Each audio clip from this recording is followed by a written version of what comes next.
Speaker साहब, हज़ारों कबाइल का शनाख्ती कार्ड ब्लॉक है।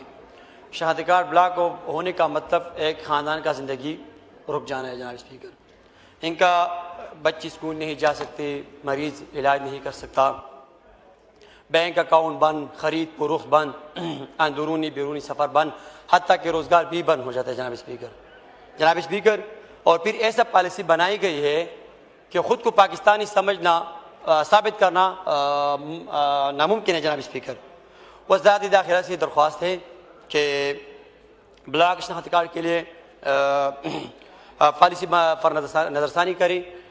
मैं हुकूमत से अपील करता हूँ कि गैर कानूनी अपराध के ख़िलाफ़ ज़रूर कार्रवाई करे, लेकिन पाकिस्तानी शेरों को मज़ीद ज़लील न किया जाए।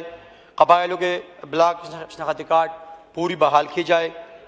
कानून नाफिज करने वाले इदारों को हिदायत दी जाए कि किसी पाकिस्तानी को इस तरह पख्तून होने की वजह से मशकूक न समझाए। शुक्रिया स्पीकर साहब।